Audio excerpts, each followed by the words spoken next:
Hello everyone, hope you are doing well. So today we're back doing another tech talk.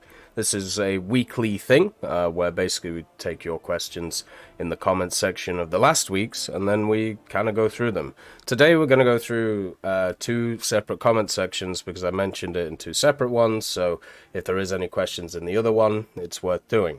So if you have either any questions or thoughts or discussion points that you'd like chatted about in this series, the best way to do it is to stick a comment in the description of the video. So we live stream these on Twitch as well, take some questions at the end from Twitch, and then kind of go from there. I'm under the weather, is basically the way to put it. Not feeling great right now, but we'll go through it as we always do. And then, yeah, we'll just have a bit of fun. I like doing content like this. I think generally this is the stuff which I enjoy the most. So yeah, well, why not just do more of it as you go along? So yeah, if you want stuff discussed or if you want stuff talked about, just stick them in this comment section and we'll go through it and have a little bit of fun with it. The other thing, just gonna make sure, yeah, it's muted, okay. In the background, it's 8-3 France, so this is gameplay from like over the last like 2 or 3 years, so some of it might look a bit odd, but that's, you know, pretty much as simple as that. So we start off from Wiki. You'd like me to formally request to end each one's thank you for coming to my tech talk? Sure. If I remember, like, you know, I'm old now, I'm 30, so I've the brain ain't always there, is it? So let's see what goes on. This is from Jet Navigator. Smoke rounds haven't been working since the update. Also, I've been shot numerous times with no sound or other indications, but noticed damaged components on the tank. The smoke rounds one is interesting. I don't know if it's a not working thing, because what they ended up doing with it is they changed how smoke effects work in the game. So now you can kind of see a shimmer through them, and when people shoot, you can kind of see silhouettes through them. If you've been following CS2 and how that's set up, one of the things they've done with their smokes is they actually fit to the physical environment, and also if you shoot through them, then it creates like this kind of gap in the smoke, or if you throw a grenade at it, it you know, obviously creates a gap in it, and I feel like the Gaijin devs are trying to do something like that.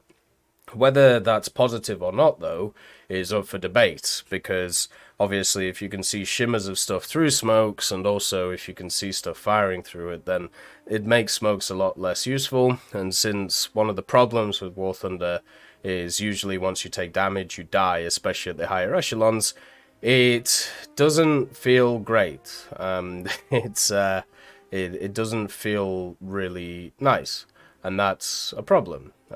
So for me, I feel like it's one of those things that they're gonna have to have a look at to see if it's worth doing or if they do make it kind of ahistorical. And the other thing is with it is I'm still waiting for like smoke shells to be used way more proactively than they are. I was even watching like the esports stuff and smoke shells still weren't used that much. I understand that in the esports stuff, you know, you have markers above your heads, but even when it comes to that, I feel like smokes can at least block vision and, you know, make sure that you kind of screw up shots every once in a while. But yeah, just doesn't seem to be a thing. The no sound or other indications on damage components, I've had that too. Not just on tanks though. I've also had it on the ships. It's been really weird with ships. I don't know if it's like ghost torpedoes or something, but I'll just be like going along and then one of my transmissions just dies and I just can't move. It's super weird. So for me, there's obviously a bug there. It's happened a bunch of times when I've been playing since the last update, so hopefully they fix it, because that's definitely bugged. The smoke one, though, is kind of interesting. Then we have Choast, so this video is pretty good. Content variety, I agree. And content I've always enjoyed the most is getting people involved in it and letting people have opinions and, you know, getting them out there. That's why I really enjoyed doing Fireside Chats. The reason we took an extended break from Fireside Chats is because it ended up just being the same opinions over and over again, and it got super dull for me. But now there's been a decent hiatus. We'll bring it back and we'll do way more community-focused stuff, kind of like this. So then we have Mr. Peeper. What would you think about the addition of cluster munitions for aircraft, and about how useful they would be during missions? At the end of the day, they said, I think it was in like 2013 or 14 in a Q&A, when someone talked about the IL-2 and its cluster munitions, will they get added? And they said yes, all the way back then. But the question with it is, how useful would something be like that? So if it's like a HE kind of cluster munition, it's not going to be that useful. Because, you know, you'll only be able to destroy light units on the ground, and, you know, you can do that in like Air Realistic or Air Arcade or anything like that, and you can kind of do that anyway. By the way, I got a Blink 182 shirt on. I got this from seeing Blink for my birthday. Super cool shirt, and also, if you haven't been to go see Blink, highly recommend it. If you're a dude that grew up during that time. So anyway, back to the point. So if it's just the HE ones that are more prevalent, I feel like they wouldn't really do too much, because standard bombs already do that anyway. But if we're talking about stuff which is more anti-tank, so like heat ones or more armor penetration ones, those could be way more useful. And since, you know, we already have a ton of mechanics that have been added over the last period of time, which are, you know, not exactly that useful, like drag bombs, for example. Napalm, they've had to force a use out of, is probably the way to put it, like the damage that they do to bases and things like that. So for me, I think personally, it would be nice to see them, but also you would need specific ones to be super useful, and at the same time, because of how bombs work with War Thunder, would it really make too much of a difference? I mean, probably not, because you would be able to do what you do with the cluster munition with a standard bomb. So, want to see it, don't think it'll have a huge impact. So then we have Gary Schlechte. There's going to be a lot of coughing. I'm ill, but we'll get there. So, a few thoughts I'd like to hear TEC's take on. Ground AB at higher tiers and Air AB have helicopter bases, and there are VTOL aircraft at those ranks, but they don't use the capability that makes them useful, vertical takeoff, and spawn from the heli bases. In my opinion, I think Gaijin gave the VTOL aircraft insane acceleration to make them usable in normal matches, but if they spawn a bit closer, they wouldn't need the edge. Even if they could rearm at the heli bases, it would be cool. I think they can, can't they? Can't VTOL stuff reload at helicopter bases? Hey Imrus, nice to see you. Nice to see you too, Varen. I'm pretty sure they can, or at least they used to be able to. I remember people using the AK-38 and reloading on the heli bases. I mean, I could kind of check that. But yeah, if they can't, sure. But I'm pretty sure they can. the spawning from the bases? I mean, maybe. But the issue is, some of those machines have some pretty insane loadouts, especially nowadays that you have the Yak-141. So the Yak-141 could spawn, fire the missiles, and then land again. Would it be as useful as a K-50? Probably not, but at the same time, it is something to at least think about. But at the end of the day, sure, like why not? It's not really going to affect too much. The acceleration thing is annoying for me for the VTOLs. I keep having people tell me that it's historical, and it's like, there's no way. Like, especially like when you look at like the AK-38, there's no way in real life the AK-38 accelerated like that, only for a short period of time before it gets to a certain speed. Like, it's as if there's like a cutoff in it, like the way that it flies. So they've obviously like manufactured it in the game to make them usable so they don't just fall out the air. But it's really annoying how it's set up. But yeah, I mean, I'd be fine with it. I don't think there'll be any huge issues. So why not? Like, it'd make them a little bit more useful since they're not meta right now. We have Beagle. One thing I'd love to see is more realistic decorators. Things like packs, duffel bags, etc. Hard to make a tank look like one from a photo if you don't have any kit to stow on it. Yeah, I mean, I'd be down for that. I mean, why not? The interesting thing about stuff like the Decorators is they have gone a little bit wacky with the Battle Pass stuff, but that's, you know, at the end of the day, you have those options in the settings, so you can either bring on ahistorical ones or historical ones. You don't have to see those, and also they're making them so you can, like, machine gun them off, so generally you don't have to deal with that, which is nice. The major thing about like pack duffel bags and things like that, I don't think is actually modeling them in the game. The issue is the hard limits that you have on the actual physical models of the vehicles themselves. And they've got better at this. Like, for example, I think on the Type 10, you could actually put stuff in the baskets on the back of the turret, but a lot of the other tanks that were made before that, you can't. And once that stuff gets churned over, once that stuff like gets brought to, like, I suppose you class it as like the modern day, in War Thunder, stuff like that would make a lot of more sense. But of course, I'm never gonna say no to decorations. I'm never gonna say no to decals or anything like that, because it's always nice to have more content in that way.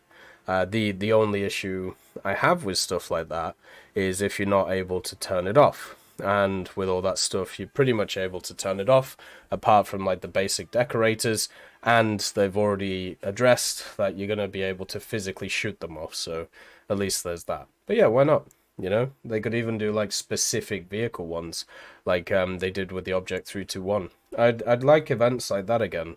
I thought the 321 event was super cool, so why not add something else like that? We have Hunter Steel. Many people, including myself, have a lot of wages, most being difficult to get, like getting Mission Maker, Hero of the Sky, etc. Do you think wages you don't want to do could be exchanged for war bonds? Yeah, sure. I mean, why not? Like, like it sounds like a good idea to me. There's a lot of stuff that you can already change into war bonds, isn't there? So, you know, like skins and things like that. So why not have like wages? The other thing though, at the end of the day, is I know they may be hard to do, but it's also something that doesn't really take up a lot of time or effort, right? Like if you play them in specific ways. So, you know, why not give them a go? Like, what's the worst that's going to happen, you know? But yeah, like you can exchange a bunch of stuff for war bonds already. The ratios are terrible for PC, but for console, obviously, when you don't have another option, it's pretty decent. So why not have other stuff you can exchange for them as well? That would have been a way to fix the issue that they talked about before, where they wanted to put everything, or they wanted to put timers on everything because it was taking too much space on server side. But they obviously found a workaround. Because that was never gonna stand for people. So yeah, I think have a way to exchange them, either for like free XP, or not convertible RP, sorry, or SL, or you know, something else. Maybe you could even for like a small SL cost or something, you could literally exchange it for another type of wager, which you would be personally more comfortable with, right? Like you could do stuff like that if you wanted, which I think would generally work. That would be quite nice. Thank you for the subscription, Holy Rune. Thank you for continuing to support the channel. It's very much appreciated. Thank you very much, man. Hey, Lafouche, nice to see you, man. Yeah, they could expand the skin market stuff as well. Like your Cut G, classic. Bit of Robert Downey Jr. Would like to see Gaijin do more sub-trees rather than whole independent ones. Yeah, I mean, I'm the same way. I've made multiple videos on these things, basically saying no more independent tech trees. You know, we have it confirmed from Gaijin themselves after all of this like economy stuff going on and all of this stuff going on, that most people are not playing a lot of the tech trees in game. Most people are playing maybe one, maybe two tech trees, and then that's it. So adding more makes no sense. Just no more independent ones, no more crew skill, you know, no more crews being skilled or having to grind out. None of these trees, which you have to start off with like rank 4 or 5, and you have no crew skills, and you don't have lineups, and you don't have CAS, and you don't have Naval, you don't have helicopters or anything like that. Just stick them in trees that already don't get played to try and force people to play them. That's why I've said many times, just make Italy like the greater European tree. Still call it Italy, for the people who want to see the flag. But just stick everything in it. Stick Hungary in it, stick Romania in it, stick all of what would be classed as like the minor Axis nations in it, right, during the Second World War. And if people aren't happy with it, then they're already a minority, and just tell them, we're trying to get people to play your tree. Like, we're trying to get people to enjoy your vehicles. And this change pushes that. Stop getting butthurt about how, like, the flag has changed or anything like that. It's either we do this or you don't get any of the stuff, right? But doing stuff like that, I know I can say it, and generally it's not too bad. But if an employee says it, you'd get a very small bonfire somewhere.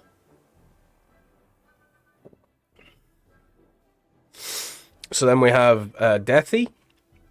Really like the style of video by you. Nice to listen to while driving on the bus for a whole ride. We'll be waiting for the next episode. Yeah, that's the idea, right? Like, we sit down, we chat about these things, and, we go through them, kind of like a podcasty style in a way. We could even expand it to discussing the things that happened on the week, or if you guys want to bring up stuff that happened on the week in the comments, then obviously that would be pretty fun too. For a question, as a person who is pretty much free to play, the only eagles I get is by grinding out accounts to tier 5.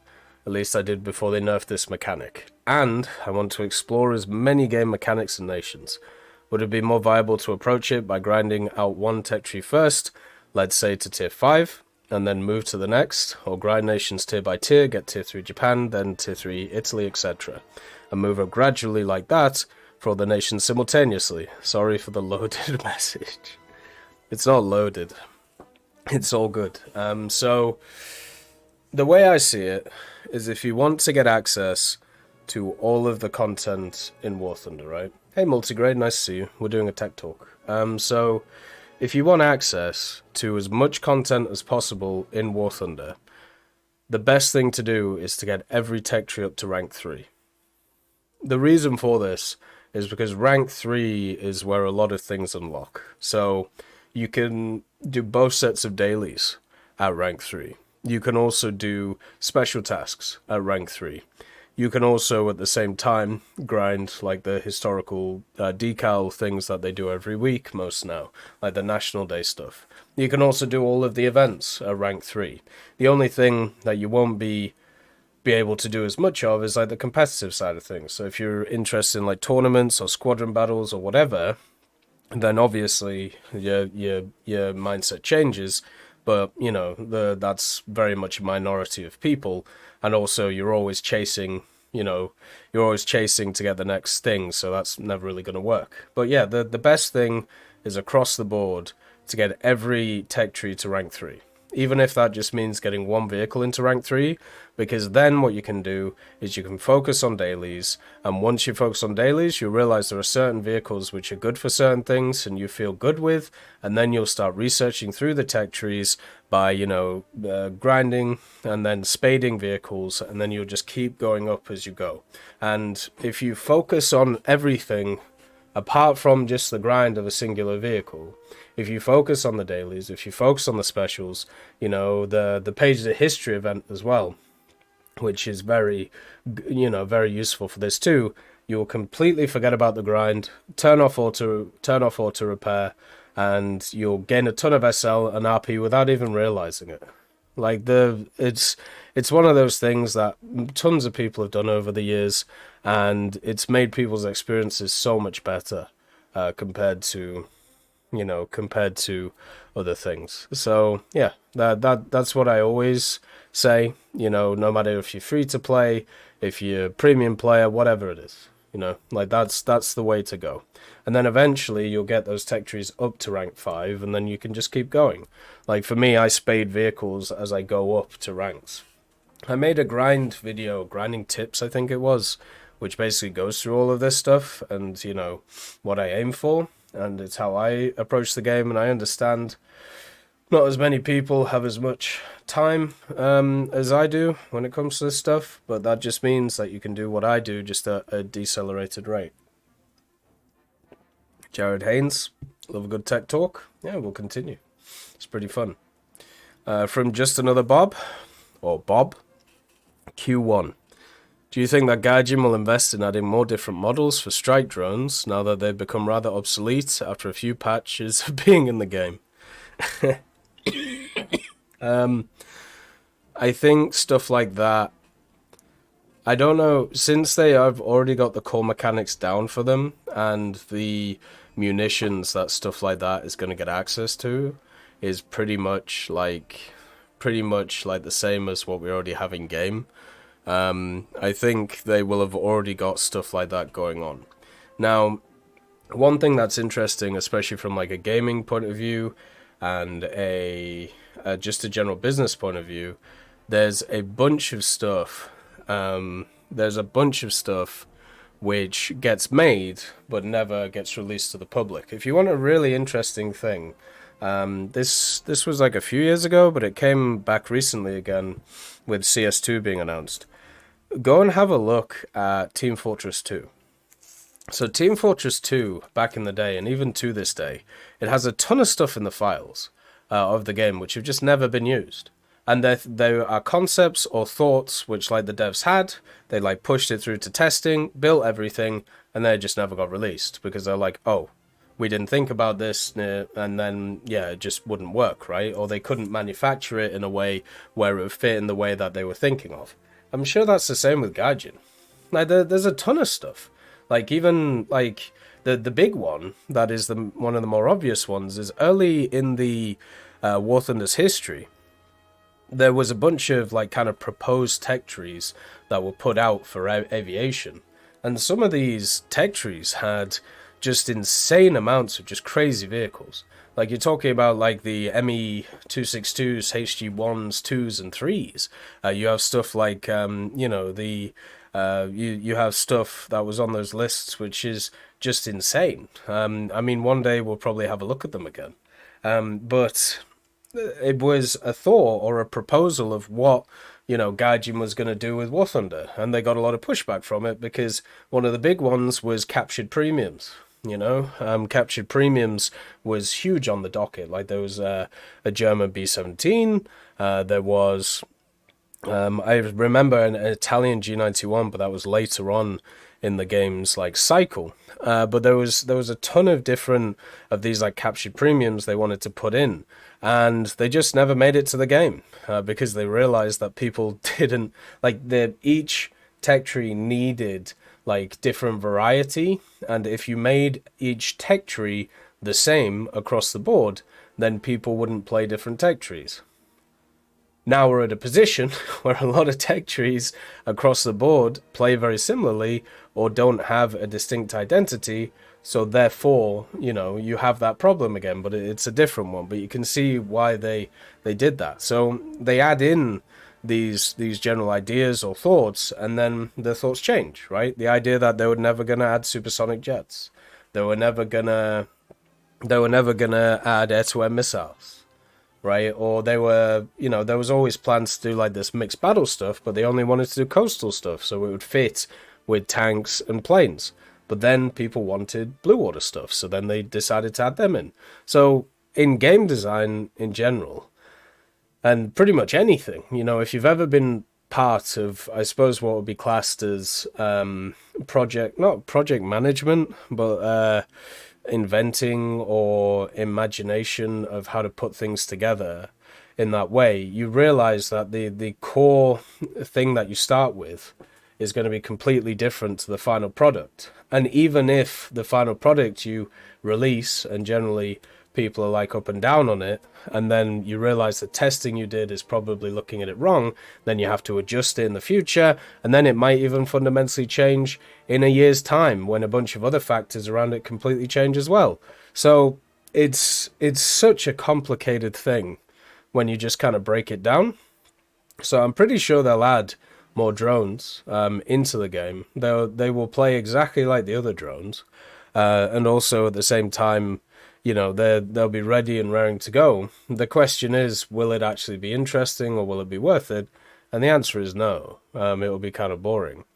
Because, they'll just act exactly the same, because if they ever try and push any envelope, it's had so much pushback because it was a broken mechanic that, it's just going to end up badly. In Q2, if Gaijin decides to add another independent tech tree, which one would be the least bad choice? I'm personally rooting for abandoning Italy completely. They don't deserve to maybe become popular because of their subtrees, putting all the Eastern European stuff into a combined tech tree. For me, if we're talking about the least bad choice, and for me, if we talk about an independent tech tree, that's a tech tree which only has one country in it, right? If we're talking about a dependent tech tree where there's a bunch of different nations on top of it, of course you make what would be known as the minor European tech tree, or the centralized European tech tree, where you take all of the countries which are not hugely represented in the game right now: Spain, Portugal, Greece, Hungary, Romania, Czech Republic, EVGA, once again, with that, Czechoslovakia, Czech Republic, Slovakia, you just chuck everything from those areas, no matter if the country exists or not, and you put it in that tree. You get a ton of copy-paste stuff, but it'll have different camos, and also you'll have different lineups, kind of similar to like the China tree. So that's how you do it if you created a dependent tech tree. If we're talking about an independent tech tree, the only independent tech tree that really would work without any outside help is if you wanted to do one which represents an area of land which existed previously, you would do the Korea tech tree. The Korea tech tree makes the most sense, but once again, kind of political issues there. But it's just like China, right? That's the only one which would make any sense. Yugoslavia has massive glaring issues in it. Czechoslovakia has exactly the same. But Korea, as a independent one, makes the most sense out of all of them. Should it happen? No, definitely. Right? As I said, subtrees all the way. But if you're doing that route, Korea is pretty much the only way. Right, then we have Iron Ryan. 2 questions, talking points. Let's see. Do you think crew replenishment could work in Naval for blue water ships? If a teammate is close enough to your ship, it will assist with repairs. Could a similar mechanic be employed, but your crew replenishment is dependent on how close you are to a sunken teammate? They could have basic animations for the lifeboat models on the ships for a visual reference to the player, and cap the maximum percentage you can receive. I kind of like that idea, but also at the same time, just think about it realistically. Usually if people are like saved from shipwrecks, the first thing, they don't go back into active service straight away, right? They usually have like, they need an R&R period before it's like, oh, everything's just blown up. All right, swim, back to this other one. Get on the guns, let's go. There can't be that many scenarios in real life where that's actually happened. Also, at the same time, I feel like I don't think the crew replenishment thing really works with Naval, since with Naval, the amount of crew you have is completely tied to the damage that you take, right? So once you hit 0% crew, you are done, right? So your ship itself has pretty much no crew left, everybody sinks. So the fraction of a percentage of crew you have there at the end of your vehicle being destroyed, because even if you get ammo racked, that counts as 0%, you don't have any crew. So you wouldn't get any replenishment from that because everybody's already dead, right? The only way you could do it is through capture points. So maybe you could click a button and then you get a percentage of your crew back. I generally think, though, since it is so heavily attached to the damage of it, I would prefer not to do that. I think it's fine, the current system, that the way that it is. I think generally that would be okay. Hey Ostropple, nice to see you. Hopefully you're doing alright today. Alright, let's see. The next one, has there ever been a video guide clearly outlining the variables for the player's ability to scout an enemy and ground RB? To my knowledge, crew skill and the optic modification plays a part, but it feels like the bus decoration does also. Sometimes you can scout an enemy with just their radio antenna showing, and sometimes the whole tank is visible, and you don't scout a thing. The bush decoration being a modifier is speculation on my part based on the interactions I've had. That's fair. There's two major factors that go into scouting.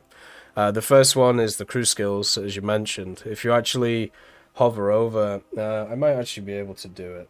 Let's see, because I do have the game open.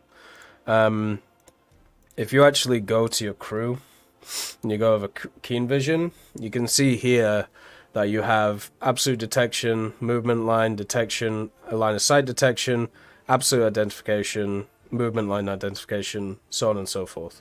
So the detection is what you visibly see on the screen. The identification is if you're able to scout them or not, right? So that's taken into account at that level. Now, there's another factor that is generally forgot about, and why, if you look at the same target and if they're showing the same amount, you can scout one target and not another one. And that's this right here. Which is visibility. Every vehicle has a visibility percentage. So, and you can see here, visibility depends on the height of the tank. It affects all the range of detection and identification. So, if you have a look at, for example, the PG-Z09, this has a 250% visibility, whereas the M8 HMC only has 78% visibility. Now, I don't know whether there is a calculation which goes into well, obviously, sorry, there is a calculation that goes into this. Like, it has to. Because otherwise, visibility wouldn't exist, right? It just would, everything would be 100%. The issue that I have is I don't know what the calculation is, right? And I'm pretty sure it's also not on the War Thunder wiki. So those two things, right, go into it. Those are like the two main ones. The crew skills, obviously the ability to have scouting, and the other one. But that visibility percentage is like the key one, which generally isn't discussed. Now, as I said, I honestly don't think, even on the wiki, it doesn't even talk about this. Which obviously is pretty bad, because, you know, you need that to be a resource for this stuff. But yeah, so yeah, it doesn't even mention visibility. What the hell? Like, really? That's nuts. So yeah, unfortunately, what you would need is you would need Guardian to tell you how this affects all the other stuff, right?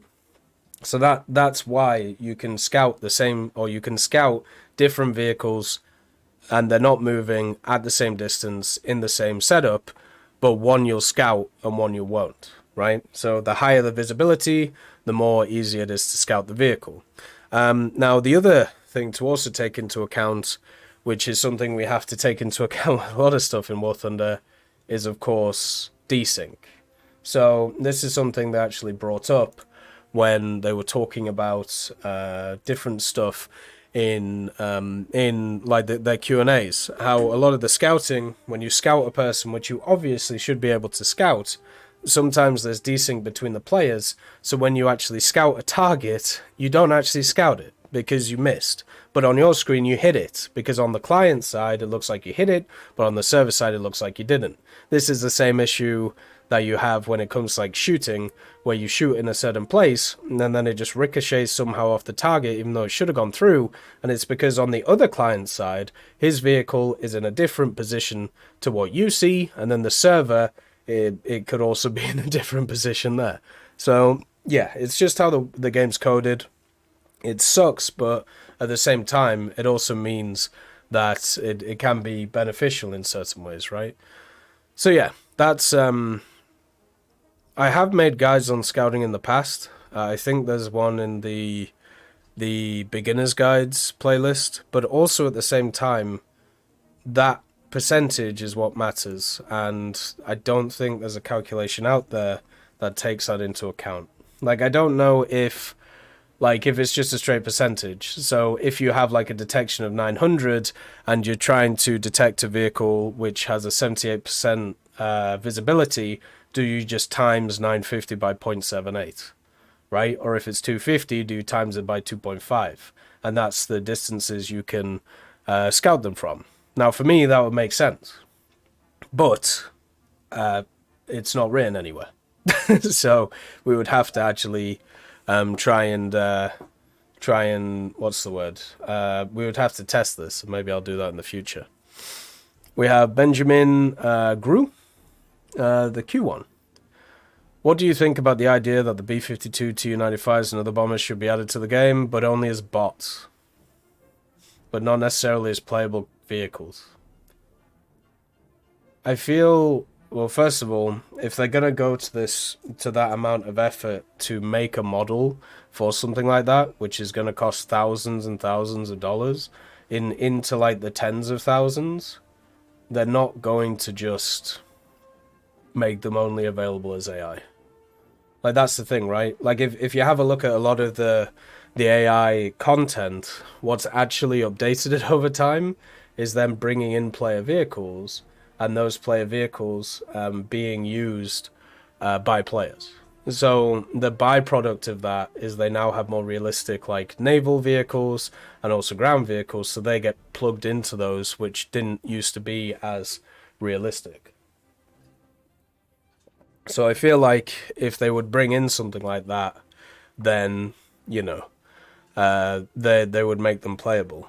Also, at the same time, stuff like the B-52 and the Tu-95, I can't think of anything more annoying being a bot, like wandering around AI-wise on the battlefield, because they'd be super annoying to try and kill. Unless you have missiles, then it would just be super easy.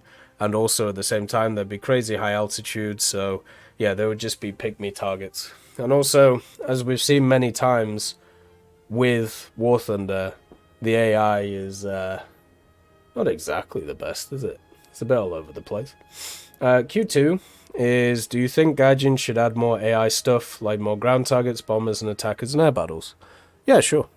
You know, more stuff is always good. One of the things they've talked about is they wanted to do more stuff anyway. The issue is the load on the server.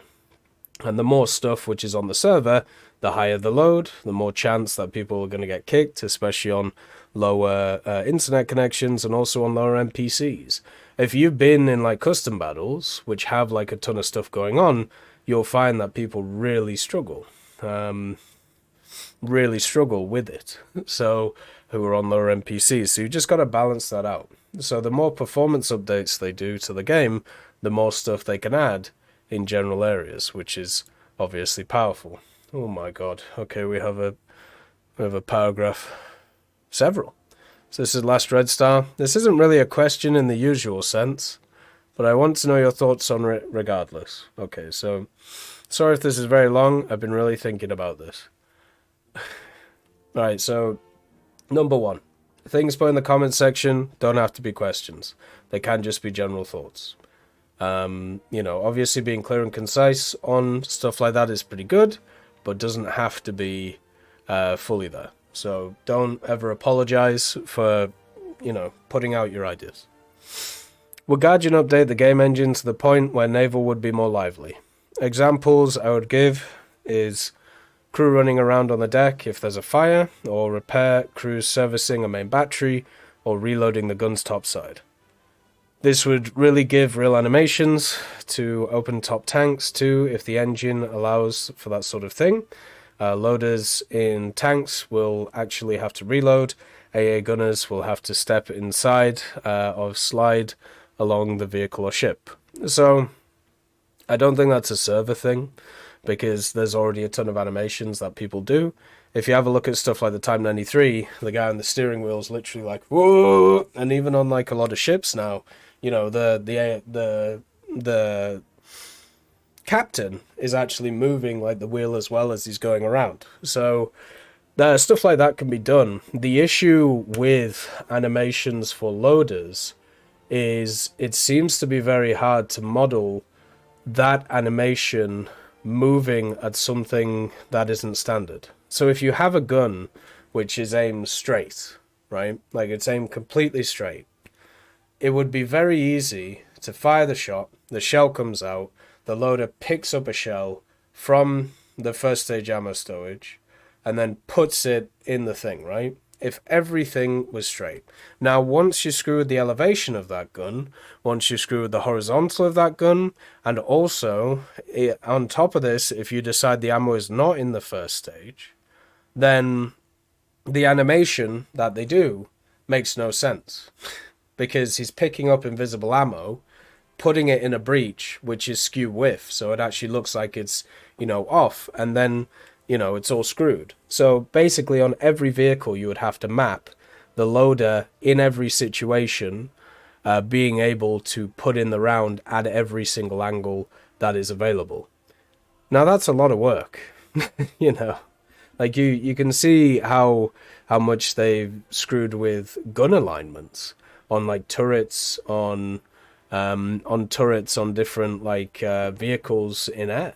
And it's taken them years to get some of them right, and then they just break again on defensive turrets. Imagine if you had to add even more animations to those things, and you had to do them for all vehicles where you could see the loader. So can it be done? Yeah, of course. Is it something that's going to add a ton to the game, and most people notice? And basically, is the work involved worth it in terms of value of product? Because with stuff like shell casings, you can make it come out at the same trajectory every time because it's lined up with the breech every time. But the loader isn't, So how is it worth their time to do? And right now, at least from what's in the game, the answer is no. Does that mean it won't come in the future?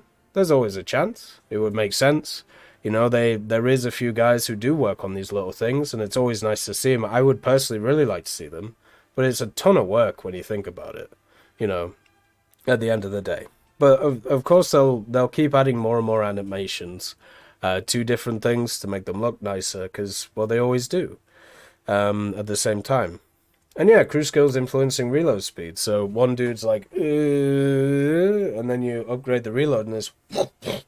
it would just look kind of odd. It's like in arcade where you see the guy like turning the gun like this, like with the two things, like the Istavak or whatever. It just looks really odd. Another thing I had in mind was to make a varied sinking animation / damage model. Depending on how you're damaged, you could have a hull breach, enlist, and eventually capsize, leak oil, split in two, super big ammo explosion with a debris field. They do have varied sinking animations with oil and also explosions. They tried to do the ship cut in half thing. Technically, you can still do that, but it caused a hilarious bug where it would multiply the ship. So if you got cut in half, you actually had two ships now, which were also cut in half. And then there was a game-breaking bug where if you timed it wrongly, it would keep spawning that ship and then break everything. This was way back in the day, but it was funny. But yeah, they could do that. There's no reason why they couldn't, I suppose, but also they're already doing it. If you shoot a destroyer in the front and you put a hole in it and you don't repair it, it's going to sink like this. If you put a hole in the back, it's going to sink like that. So, and also with the oil and stuff, they added a few updates ago. There could be a post-sinking animation where you see your crew in the water, and they could be on lifeboats until either a friendly ship comes by or teammate rescues them. I mean, yeah, sure. I always like that idea, but with float planes, so give them something to do on the maps. They could go and rescue people who were in down ships. Another thing, I thought it was an alarm system. If you're on fire, you'll hear a fire alarm on the ship, or a flood alarm if you're sinking. Searchlights could also be a part of the ships during nighttime battles, in CB or evening battles. Your AA guns could have searchlights and make accuracy a bit better. I don't care about the searchlight thing. Once again, that's a lot of effort for something that won't affect 99.999% of people. The fire alarm thing would just be kind of annoying. Alarm systems in general, like so first of all, we already have them, and they're just a lot lesser because before they used to be a lot more aggressive and people complained. There was a bug, and I don't know if it's still in, but if you had a mine near you, your guy would never shut up. Mine ahead, mine ahead, mine ahead, mine ahead, mine side, mine side, mine side, mine side, mine aft, mine aft, mine aft, and oh, it was so annoying because that's all you hear. Like for me, I already have to turn down Naval because otherwise I get headaches. So no, I don't want to add any like more sounds to the mix. I think the way that they've done cruise gives you a clear, concise way of knowing what's going on, and it's fine. Another thing let's see. Sorry, this seems like a lot. I kind of wanted to make it past the devs post, but I don't know how or where to do it. War Thunder forums, suggestions, area. Want to know if you think these things will happen. Well, it could happen or even happen at all. Anything could happen. Doesn't mean they should do it, but anything's possible. Hey Sal, nice to see you, man. Wargaming is excellent about their damage models, and it makes me wish War Thunder ship models look more varied instead of burnt out hunks of steel. That would be physical models, not damage models, but I get you. Next one is from Jose Sanchez. Or Joe's. I want to see Gaijin release the stats about convertible RP. I just can't imagine many people even bother with it. I mean, yeah. I mean, from a player's perspective, you would want them to release stats about everything, but also at the same time, I hope it's understood why they can't. Same reason why no other business does it either, even publicly traded ones, because when first of all you give your competitors all of your information, then they know where to go from there. And then second of all, people will abuse it consistently, which is something you see in World of Tanks. User US. Question. What is the difference between certain vehicles? For example, Russian T-34-42 and Chinese T-34-43. I don't know. Let's have a look. Think. So let's see. Russian T-34-42.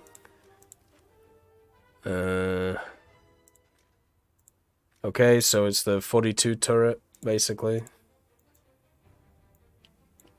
And then the Chinese 43.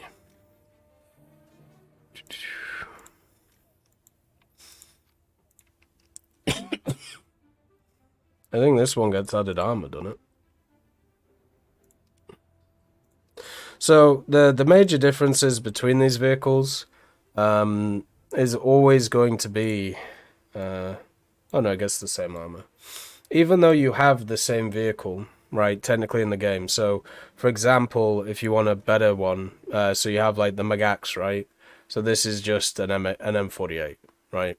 And then another M48. So you have these vehicles and you've got the M48s in the other tech tree, you know, where is it? Yeah, the M48A1 here, and then you have the other M48s. Basically, they're the same vehicle, or at least some of them are straight copy-pastes, right? So the difference between these vehicles always is a few factors. The first one is their research rates. So, for example, the T-34-42, 273% RP, 120%, right? Then you have a look at the 43, 260% RP, 105% SL. So they'll have different rewards on them, so therefore different research rates. The next one is they're literally part of different trees. Since they're part of different trees, you can use them to research different vehicles and also use them in different lineups. So this means that certain vehicles are super useful in certain areas, such as the M18 for China for 5.7, which creates a fantastic 5.7 lineup, plus, you know, the M64, And, you know, you have exactly the same vehicle in the American tree with different rewards on it, which is also part of a banger lineup, but at the same time is not as good because it's not part of the, you know, same, it's not part of exactly the same vehicle lineup. And also you get different matchmaking. The Chinese matchmaking is different from the USSR matchmaking.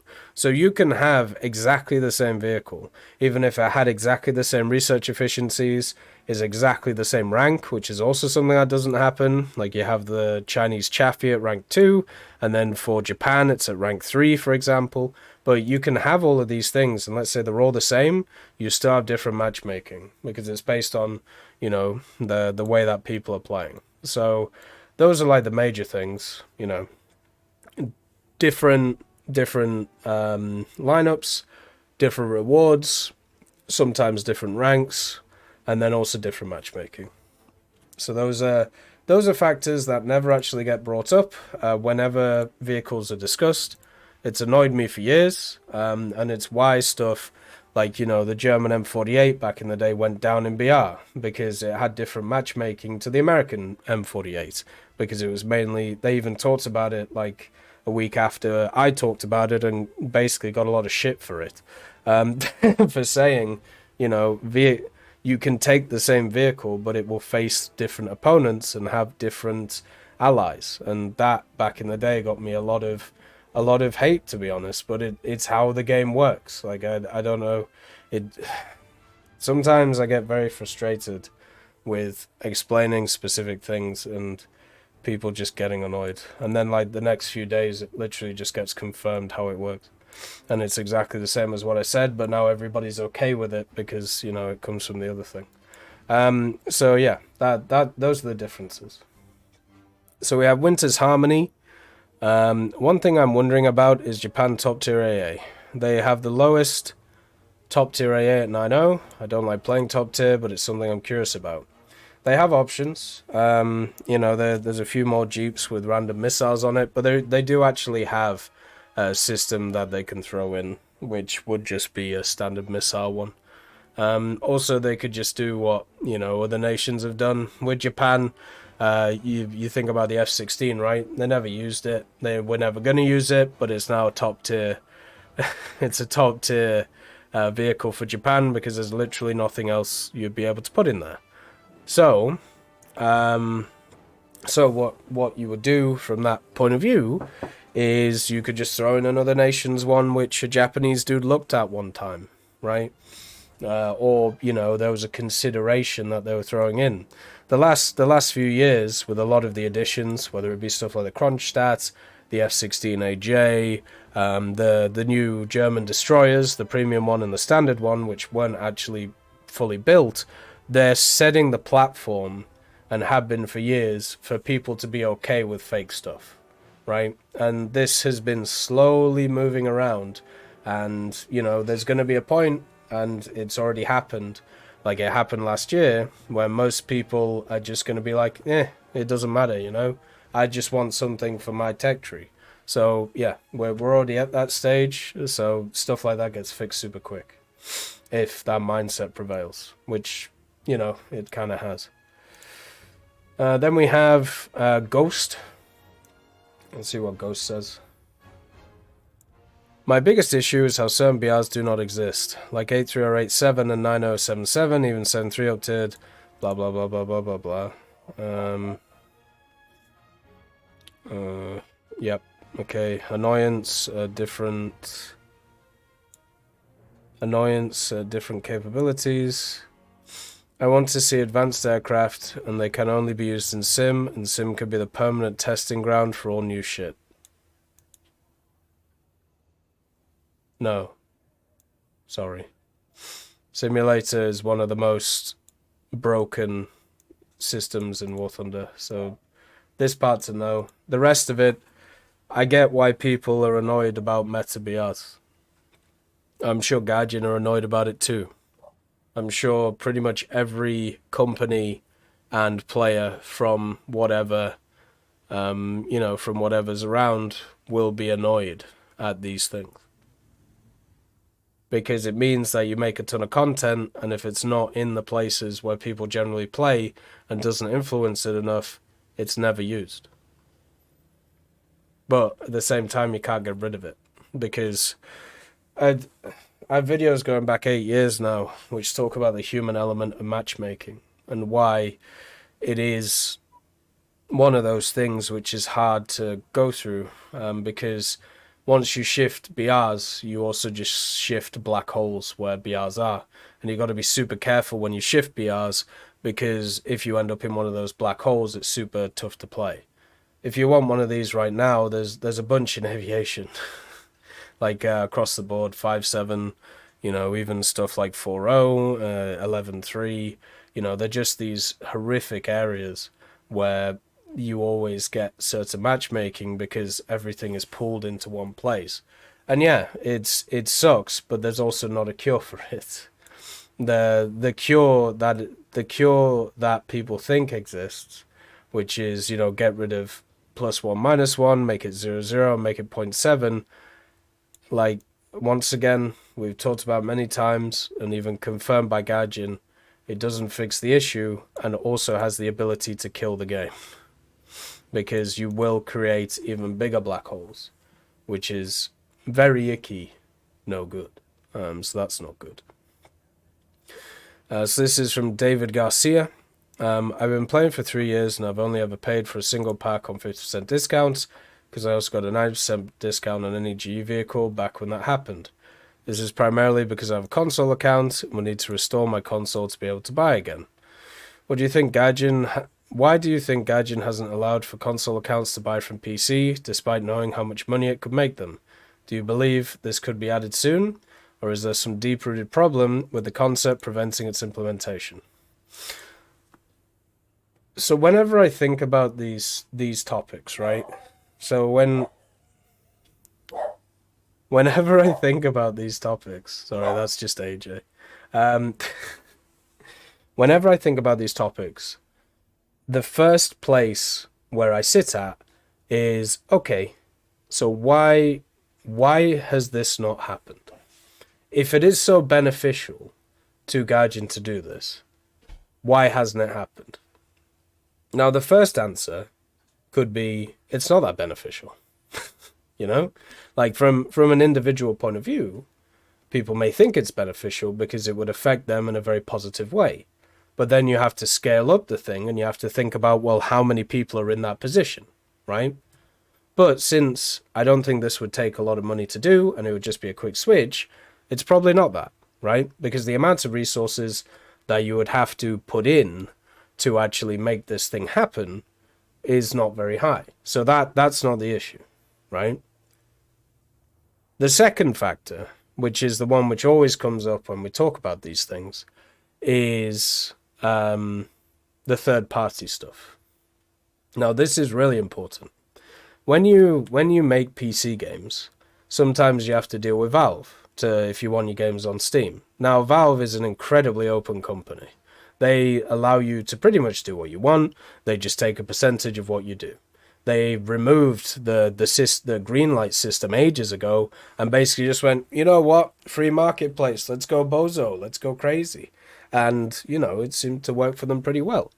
But that means that on PC you have a lot more freedom. You just have to pay a percentage to things. Or you can run your own stuff, which obviously has its own costs, which is what, Gaijin started with and continues to do.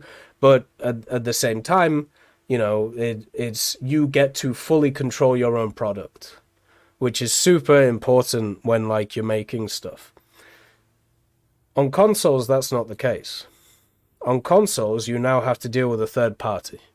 Whether it's Nintendo for Switch, whether it's Microsoft with Xbox, whether it's Sony with PlayStation, so on and so forth. So now, instead of having full control of your product, you now have somebody who wants you to, sign a contract which has a bunch of stipulations. So therefore, it isn't just 100 one way. Instead, there's going to be percentages either way. Now, what we've seen, especially with Microsoft and Sony, is one of the things that they're hugely into is controlling their market. So anything that is sold on their stores, anything that is sold in terms of packs or anything like that, is completely controlled by them, which is why you don't have sales at the same times as the Gaijin stores, because the Gaijin guys, literally, they could just flick a switch and have a sale whenever they want, right? Like, they're okay, we're doing it today. You know, if it makes sense marketing-wise, yada, yada, yada. But all of it can be made with a click of a button. In order to do stuff with the console guys, you have to let them know, you have to get them to agree with it, you have to do all of these things, and it's just a pain. Right? And there's been a lot of people over the time who have talked about how much of a pain it is to be able to do these things. And therefore, because of that system, I'm sure there's stipulations between that third party and Gaijin where you can't just switch it over. Because from Gaijin's point of view, they would want to do all of this. You know, they would want to have the ability for you to buy off both places, because it benefits them in both times. They probably would actually want you to buy more off PC because they control 100% of that, apart from on Steam. But on their actual store, they get 100% of that back. Whereas if you buy off Steam or if you buy off a console, you know, they get a percentage instead of 100%. So for them, it's actually beneficial to let you do it. But there's obviously a thing there where the actual companies behind the consoles are like, no, we're not going to allow you to do that. And that must be the thing that's stopping it, because that's the only thing that would make sense to stop something like that. So it isn't Gaijin that you have to come after for these things. You have to go after the console companies, because they're the ones who are stopping this stuff. Same with like the Gaijin market, same with like anything which is to do with that, you know? Hey, Salty Lemon, nice to see you. Then we have the average gamer. Do you think strike tech trees are a good idea? Strike tech trees. Ground or ship players don't really like the absolute dunking of RRB, so they rarely play air if at all. So an alternative was the strike drones. If expanded into a whole tree, would that make gameplay better but annoying, or worse and unplayable? Don't make me grind strike drones. Just don't do it. The reason they put in strike drones was for, as you said, was for people who didn't want to grind air, right? But the thing about strike drones is it isn't just the fact that they have shown how annoying they are. It's also shown how broken a lot of CAS elements are. So what needs to be done instead is they need to rebalance that side of the game instead of focusing on like smaller things.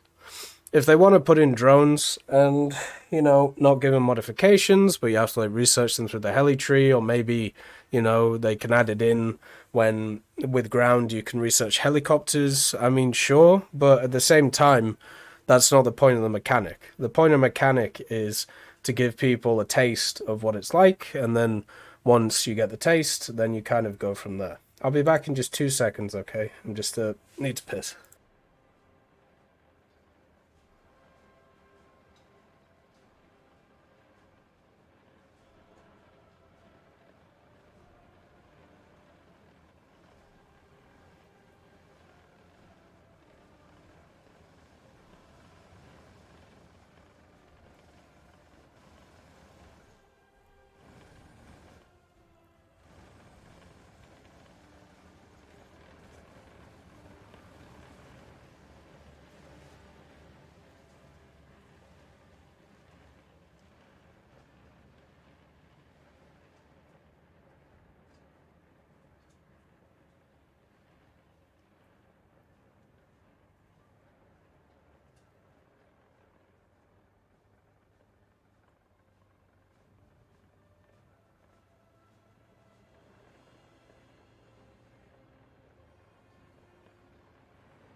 Right, I'm good. Let's see. Sorry. Just, nature calls. Right, let's go on the next one. So this is Kraus. For an SL sync, the crew training would be useful. Price to economy revision, it was not worth training crews with SL.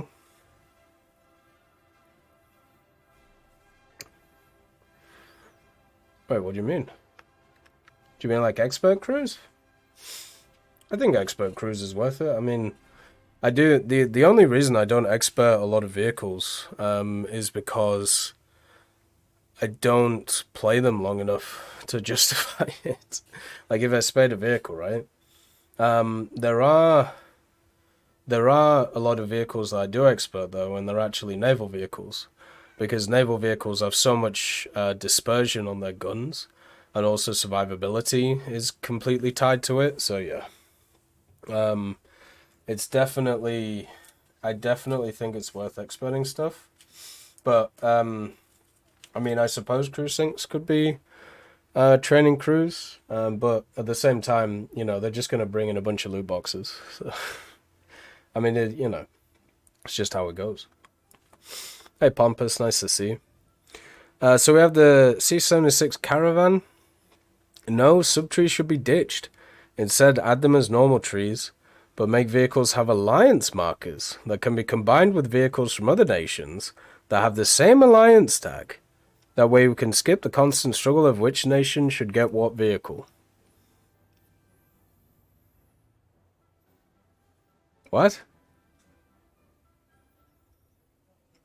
So you're removing the subtree, but you're just adding it in as an independent tree, but allied to tech trees so they can run them together, I'm guessing? So why don't you just have it as a subtree then? Unless you want it available to like run with separate nations. Run with like more than one nation. I mean, I suppose you could do that. I always thought the way that they were going to do subtrees was they were going to create another tab on like a specific nation, and then that would be like that nation, and then you would research down it, and then you would have to use those specific nations' vehicles to research the vehicles. So the way that it is now is actually better than the way I thought it was going to happen. But it would depend what these alliance markers would mean. So yeah, you would basically be able to add them to each other, but that also means you've still got the issue we talked about before: lack of crew skills.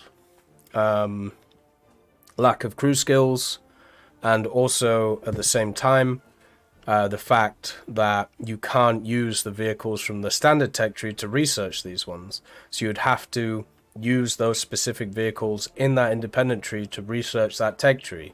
So you're limiting player options again for no apparent reason, apart from because you want to see a flag at the bottom of the screen. Which, I know some people want to. I get it, right? But at the same time, it screws players. So why would you not want people to have a better experience? Only because of a flag and standard nationalism, So the next one, sorry, I've got a cough sweet. We have Kino Hansen. I could see the Vulcan being added in War Thunder, but the B-52, the smaller cousin, forgot the name, would not fit in War Thunder, or the B-36. The turning circle would be not there for us. I could see the F-111 be the highest ranked bomber for USSR. I'd see that 4-engine thing being game. I mean, fair enough. Like, they can just artificially balance this stuff, right? Like, they balance it through bomb loads, or they change its turn time. A lot of that stuff for a lot of vehicles is not realistic anyway. Like, when they decide to add the MiG-25, if they ever decide to, like that, there's no way that thing is stuck to its artificial limits, right? No, sorry, not artificial limits, physical limits. So they'll remove them in the game, because otherwise it would be kind of screwed. But we'll see what they decide to do.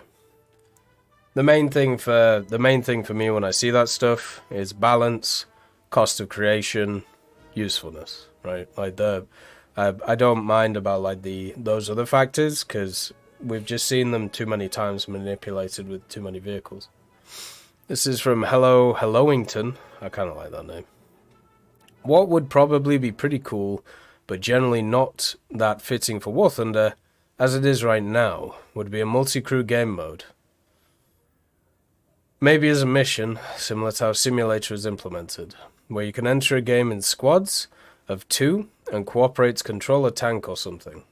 One person drives commands, the other guns loads. Yep. Okay, so this got passed to the devs about 5 years ago, and has also been something that has been suggested in the game for about 10 years now. Because even back in the day when there wasn't ground in the game, people used to bring it up with, well, why can't I be a gunner for my mate in his bomber, right? There's 2 things that go into this. The first thing is there's a lot of games out there which already do this. IL-2 does this. There's even other games that do this for tanks, even going back to stuff like Heroes of Stalingrad. There's a ton of different ones that already do it. And what you see from those games is it isn't that popular overall. Like you see those mechanics and they have a limited player base already, and the player base that actually uses those parts is incredibly small, right? The same time as well, the amount of development time that goes into something like that compared to what you get out of it is another factor, which is something we brought up a few times about this. I'm sure they could add in a mechanic like that, but the way that the clients work and the way that the War Thunder works, where you have the client side of things and you have the servant side of things, if now you have 2 separate clients which are using the same vehicle, if they have either drastically different ping or their connections to the server are different, it's going to be such a mess. Because you're going to see the vehicle in different ways compared to the other person. And therefore the experiences are going to be kind of annoying. Now, the thing is, with stuff like Enlisted does this, but nobody ever uses it. Because most of the time it's better to control stuff from an individual basis. The other thing as well is if they want to add in stuff like this, I think the way you do it, if you want to see how many people are interested in it, is you create a bunch of missions, simple like co-op or single-player missions. You put in this mechanic specifically in those missions, and then you sell it as a pack. So kind of like how, they've done loot boxes and stuff like that in the past to try and gauge how interested people are in things, or event vehicles like the Macavers to see how many people are interested in Israel and so on and so forth. They should do that, and then you could work out super quickly how many people are interested in it. Won't cost a lot of money, and also at the same time, they probably have already done a lot of research into this stuff and worked out whether it is worth it or not, and at least at the moment said no. But that's how I would do it if I was going to do it. See how many people are willing to kind of put their money where their mouth is, which I feel like is very important for these types of products. This is from Gary Schlechty. One thing I'd like to see as a discussion is how deep the gotcha dynamic is built into War Thunder. Gotcha. Gaijin has made great strides very recently to mitigate the frustration by design to encourage purchases by people who want it now. I just want this to be over with it. Some of the gotcha tactics are so obvious that a blindfolded Stevie Wonder could see them, loot boxes, etc. But my slightly paranoid mind wonders about other things that seem to randomly occur. I get a big game daily task, but in the next 2 matches are almost always domination maps with no bases on them. Poor game design or design frustration. My point is how many random events in War Thunder are less than random. Does paying status versus not paying affect drop rates in any way? Part of this goes back to a comment by the CEO a while back about squeezing the whales. If all the random events are truly random, how is it they could squeeze the whales unless they were stacking the decks in their favor? Or should I just go back to drinking decaf? Nice to see you, Tobias. Hopefully you're doing all right. Now, there's a bunch of things in this, okay? So TLDW, we don't know. Sorry. Whew, I'm dying. First thing is we don't know. Simple as. And I can go into some interesting stuff, though. So, one of you guys can help me with this. Who is the company that created a patent for a matchmaking system? I think it may have been Blizzard, or it was the guys behind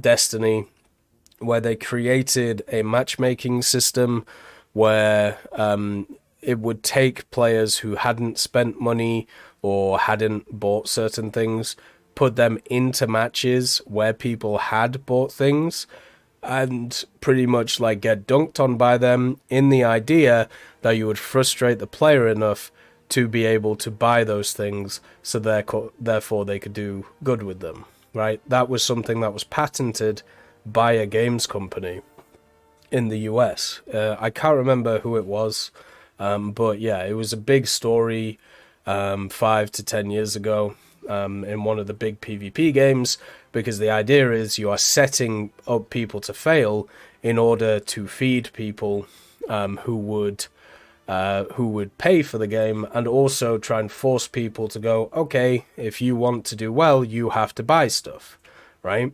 But do it subconsciously, because it's not technically in the rules of the game. You can't see it happening. So that's built in the back end, right? That happened. I can't remember what company it was. I could have a look. Let's see. So we had matchmaking patents for paid players versus free. That'll probably come up. There you go. Here we go. Activision, of course. Activision patents matchmaking that encourages players to buy microtransactions. So this was from 2017. So there you go. You can have the article if you want to have a look. So a patent granted to Activision outlines a new matchmaking system that would pair players together in order to encourage microtransactions. Systems such as loot boxes already used, blah, blah, blah, blah, blah. For example, if the player purchased a particular weapon, the microtransaction engine may match the player in a gameplay session in which the particular weapon is highly effective, the text of the patent reads. This may encourage the player to make future purchases to achieve similar gameplay results. So pretty much, if you have a dude who has the cool shit and you get into a game with other people who don't, the idea of the patent is you match these people on purpose, so therefore the people see the dude doing well with the crazy cool thing that you can get in the loot box, therefore they're going to buy loot boxes to get access to that thing. So that was patented, 6 years ago. Now, the thing is about a system like that, you'll never know if it's actually ever used, because all of these things are private. From a Gaijin point of view, from a War Thunder point of view, what we know is the +1 -1 thing, the effect of the human element of matchmaking, and that's it, right? We don't know any of the other factors that go into matchmaking publicly. There are other factors that go into matchmaking. Quite a few factors. Now, the only way to actually work out if this stuff is, the only way to work out stuff like if this stuff is actually affecting you or not is to record literally everything about the game that you do. So straight up get like a spreadsheet, fill it with ideas, fill it with different like game states and what happened in them, and also what dailies you're running and specials you're running on all of these things, to work out if this is the case. And even then, they literally said a few weeks ago that they screwed with different people's research percentages while doing testing without their knowledge. Right? I can't believe that isn't a bigger deal. They literally said in the article about the economy stuff, where they explain what they were doing, that over the years, they ran blind tests on active players and changed the amount of research and amount of progression that they were able to get access to without anybody knowing. That is nuts. That means that all of the conversations that we've had over the last, like, however many years are completely tainted because nobody, like, there is no way that you can verify whether you were affected or not. Therefore, there is no way that you know that your experiences are the same as the next person's. Now imagine if they did that with matchmaking. They've already said they do it with research. What happens if they do it with other stuff? And this is where the whole trust thing comes along, right? Like that's the thing at the end of the day. Now, the other part of it is the actual personal psychology bit. So when you're given a goal to something, one of the things you do focus on is that goal itself. So let's say that you do have like a setup where you are going for a certain thing, like a specific amount of when they're going for a how do I put this?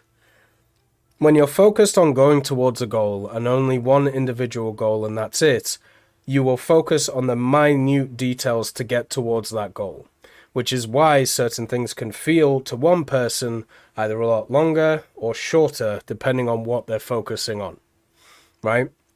So for example, since I focus on like little minor things in the game to focus on and do quickly, like decals, dailies, specials, all these things, I completely forget about the overall grind, and therefore the grind, at least in my head psychologically, goes quicker than it would for a person who is just focusing on those like numbers, 400 KRP, get like 5 KRP a match, and then you check it every time. It's going to drive you nuts, which is why it's a really bad idea to do. So in terms of like dailies and specials and things like that, what can end up happening is you massively focus on that specific thing that you're doing, and therefore it becomes more apparent to you how long the thing actually takes, because it takes longer than you thought it would, because when you weren't focusing on it, it felt like the time was going quicker, right? Which is the same thing if you've ever been in a classroom or you've ever been at work. If you keep looking at the clock over and over again, it's going to go slower, or at least feel like it is, right? If you're not busy. So the same thing can be applied to this. So that's like the long answer. But the problem with this is we don't know. We don't know how many of these factors intertwine. We don't know how the matchmaking overall works. The only thing we know is the personal psychology behind it. And without the other stuff, which is probably being affected by that personal psychology, because they get all that data and then they'll start shifting around numbers, that's the bit we don't know and we'll never know, because they will never release that. And that is the bit which is, even if they did release it, they would end up just changing it the next week anyway. Like, it would be terrible, Did you remember when Esmin quoted the devs, players are grinding too quickly and not enjoying patch content? Yeah. They're going through it too quickly. That was quite funny, yeah. But it's crazy, isn't it? Then we have emergency broadcast system. The VEEC is probably better than the M247 and a lower BR. Disagree. They're both very good. Sergeant York's better though.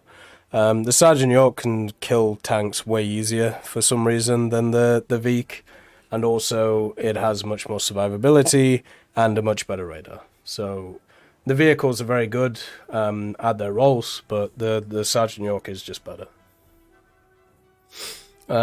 Quarked butt. Okay. I'm tired of my Centurion Sabo shell shattering on half my shots.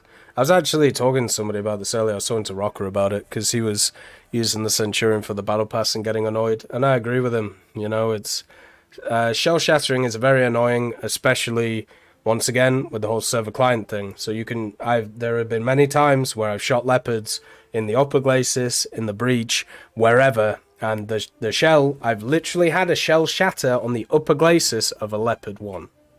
Right? Like, straight up, like, horizontal. Like, no upwards, no downwards, straight. And it's because, once again, that whole server client rubbish, which is never going to disappear, which is going to be the root to a lot of issues that people have. But yeah, it's very annoying when it happens. I will agree with that. Keenerhausen, I'd love to see research changes in War Thunder. Don't know how it would work. I mean, they're bringing in a bunch of changes. They already have, you know. So hopefully we will get them by the end of the summer. They've already brought in a bunch of them. They're going to bring in a bunch more. It would be nice to see people's opinions on these things, actually, when they're brought in. You know, because at least for me, when it comes to, like, SL and stuff, my SL's been pretty... I'm grinding at the same rate, but I'm also researching a ton of vehicles right now, since they added a bunch of them in the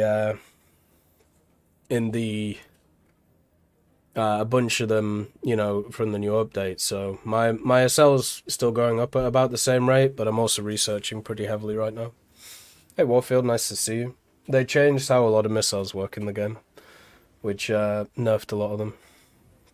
Like your cut G, isn't this the same guy as before? Yeah, it is. I'd like to see the ability for IFVs to drop anti-tank units, like have a cap of 2 per IFV, and they use weapon systems already in the game. No. No.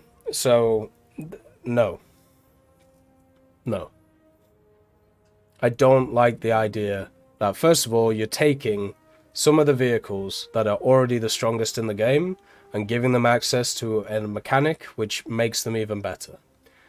I don't like also the idea of AI being incredibly destructive, which is something we've had in the past on maps like Kursk and on other maps, and it is just a pain to deal with.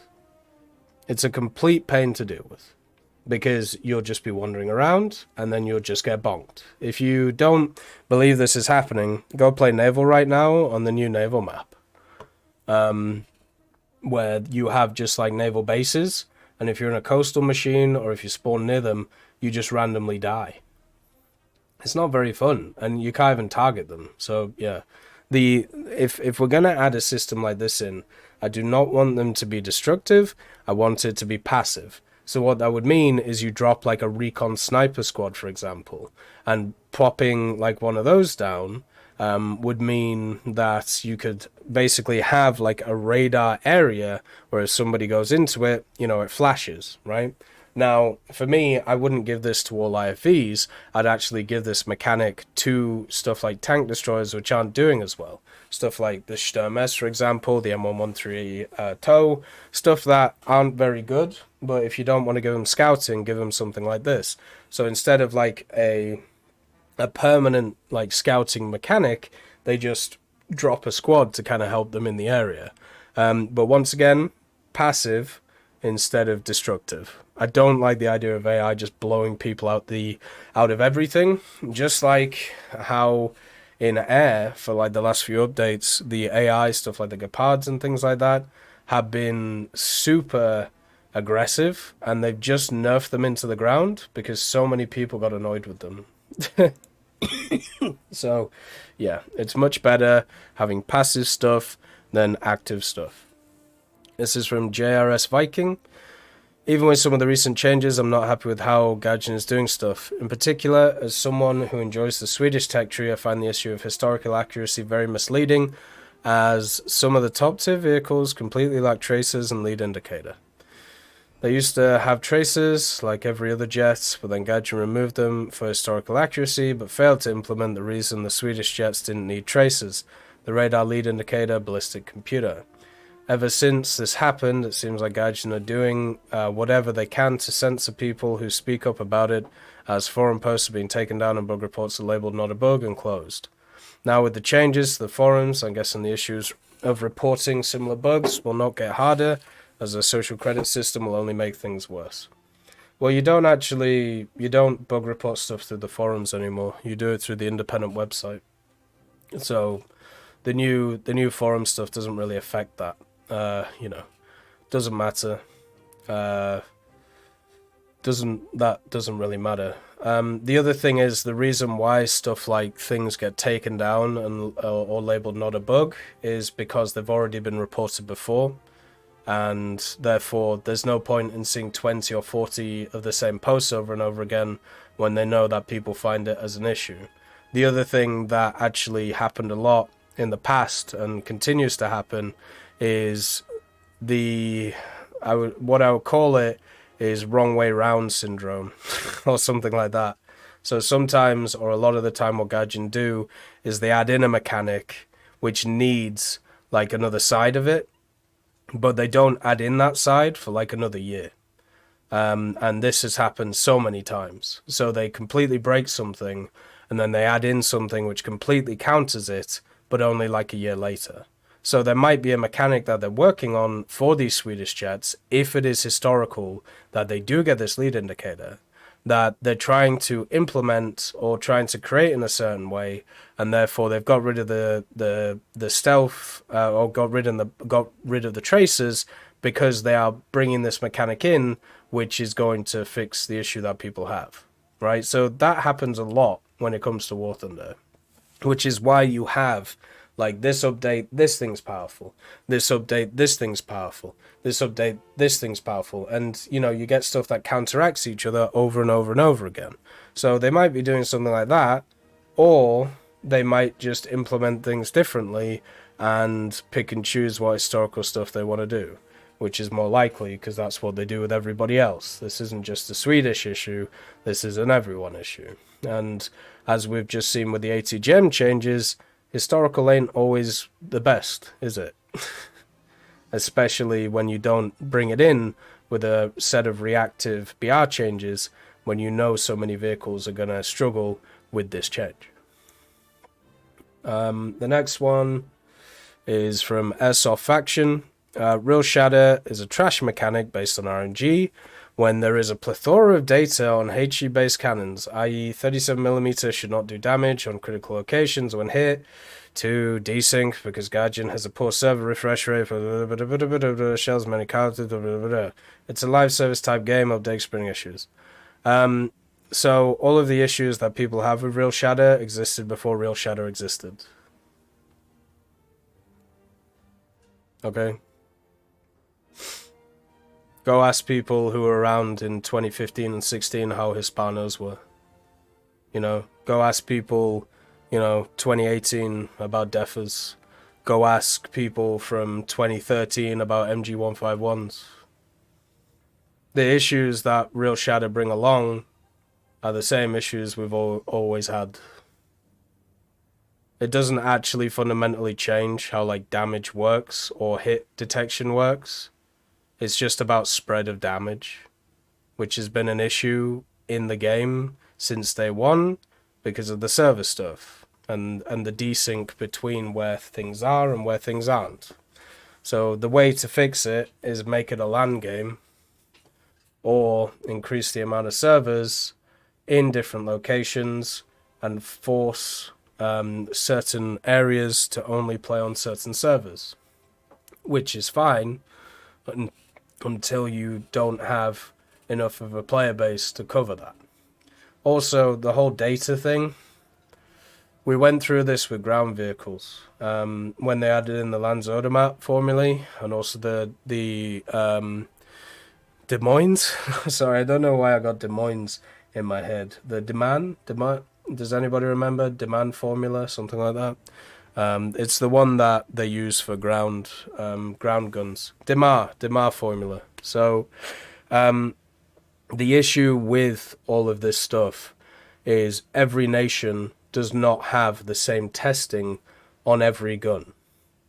So, and they're also all done in different scenarios, different environments, and even some of the data either doesn't exist or is just straight up lies, which is another one that, is one of the things that's a bit dodgy. Because sometimes when tests are done, people fabricate or people change certain numbers for things to try and get things passed through. And if you want to have a look at some great ones, in the time of the Jet Age, when the USSR, from about 1945 to 1950, they came up with a ton of designs. And they tested some in the wind tunnels. And there were so many of them, especially the ones which were like the BI, right? The ones which had the not Rato engine, but like they had like basically the rocket engine or the turbojet engine or whatever it's called. I can't remember the specific name. But according to wind tunnel tests and according to projections, these things should have been crazy fast, super maneuverable, and would take over the world. And then when they actually built them, it turns out the engineers who built the engine, their predictions about how powerful it was were wrong. The guys who built the airframes were also way off when it came to their predictions. And then also the control surfaces of these things were nowhere near as maneuverable enough while dealing with the engine, usually like the motorjet engine or something like that. So basically, you had all of these predictions about how good and amazing this thing was, and it's the new earth-shattering thing. And then it got tested, and it could only go like half the speed of what it was supposed to, and only for like half the range. Because people lie, especially when money's involved, and especially when you are trying to get your projects through compared to your competitor. This is something that has happened through human history. You know, there's a really interesting dude who made massive recoilless rifles in the USSR. He made like a 310 millimeter recoilless rifle, I think it was, and he mounted it on a ship. This guy was really interesting because he was a nutcase, and for some reason in the USSR, he was actually allowed to, continue what he was doing. Here, what I'm going to do is I'm going to show you a picture, but I need to change the slide. So, here, like he made stuff like this, and I can't remember his damn name. But he was a really weird dude. And he built all of these different things. And the problem was, here, you can have a look at this article about it. So the interesting thing about this guy is he just really liked building these massive recoilless rifles. And you can see it's a Kachevsky pattern dynamo reactive recoilless rifle. 12-inch, 305 millimeter recoilless rifle. And he mounts it on a boat. Do you know what happened to this guy? Turns out, after he built all of his designs, given a ton of funding by the people who are in charge, they just didn't work. Like they just... Yeah, Leonid Kachevsky. There you go. And you know what happened to him?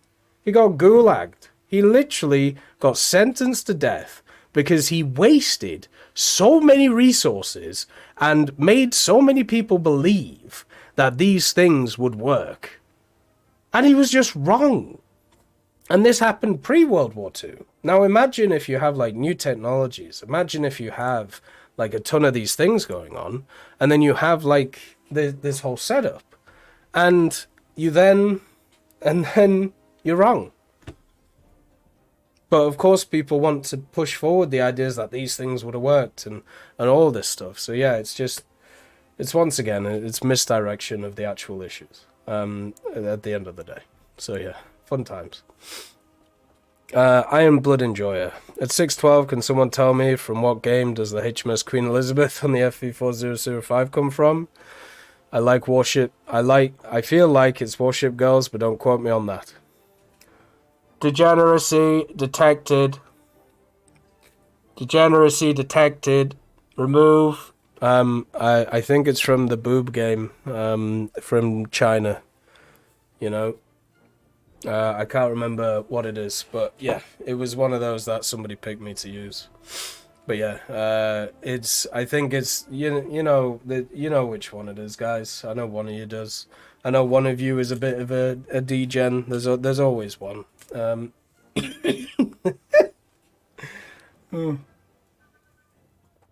you have JTR. Thank you for answering questions. That's all good.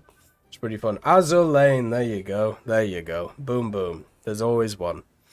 So then we have MJ Walder. 2915. About the gambling, if you live in the Netherlands and also Belgium, I think it's disabled. You can't buy keys for the crates to open them since it's banned over here. So they've disabled it. Still get boxes, have like a pile of 30 boxes just lying around from years of playing. Yeah, and hopefully that happens more. I really don't like the idea of literally targeting children with gambling. It's just like targeting them with anything. You know, recently, you know, over the last decade, one of the big things has been the puffers, you know, the vapes. You know, it just sucks how when you get unregulated stuff, it just keeps pushing over and over and over again, and then you get people in very negative mindsets, and then they get very aggressive, and everything breaks down. Like, it's no good, you know? I really don't like it. Briar Brantley says, I want the Turpits in War Thunder. That's final. It'll be done. Lord, here we go again. By F4E58MC. We actually covered that in the Past the Developers today. Pretty cool.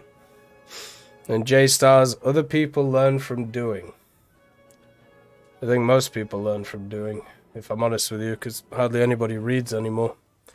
Dr. Froggle, TEC, when are we going to get your OnlyFans? Never, I think.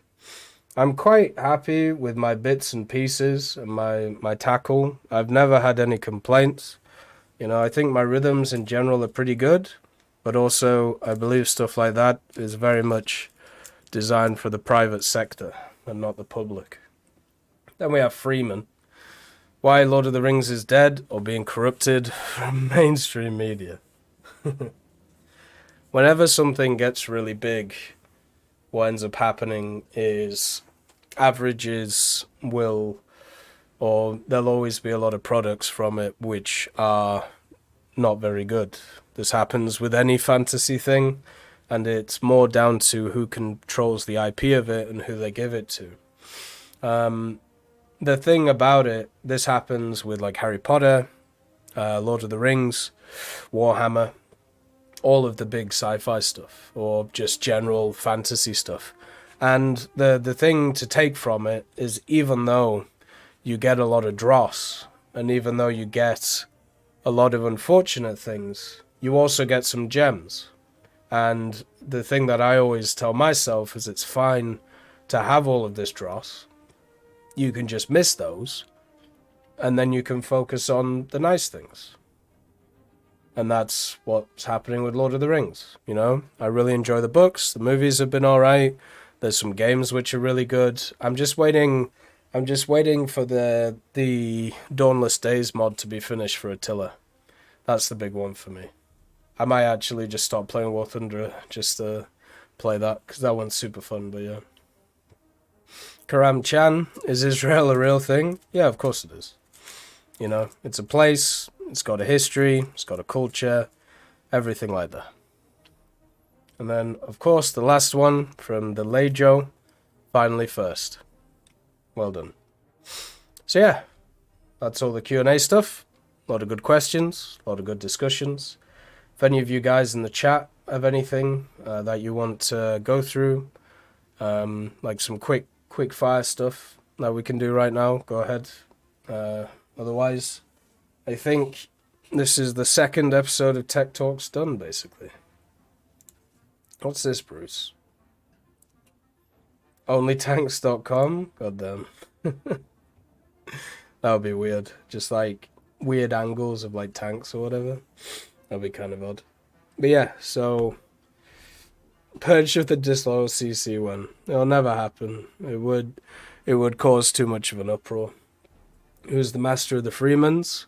Mama Freeman, I think, or at least it seems to be anyway. Until he gets married, then everything will change. What should I have for lunch? I would make some pork tenderloin with a fresh salad.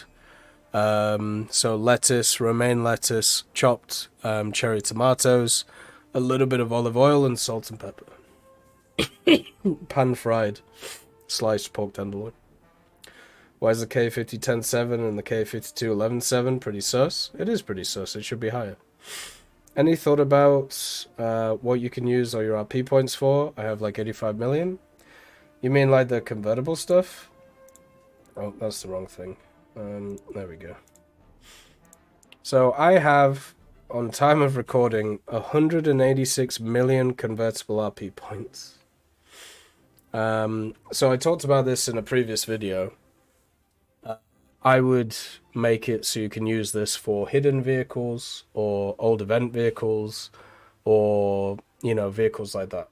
So just do it at like a 10-to-1 ratio, and then if a vehicle is over like 5 years old and cannot be researched anymore, bring it back in a separate section of the tech tree, or just where it is anyway, and then make it so you can use the convertible research points to get it. So therefore newer players can get access to vehicles that have been hidden, such as recently the PT-76 for China. How many clacks do we get for playing Yugoslav tech tree when it comes next update? I think instead you'll get a head book, or, you know, like you get one of those. So 30 each, you know, that's 30, that's 60, so on and so forth. Can you explain your actions in the Iran-Iraq war?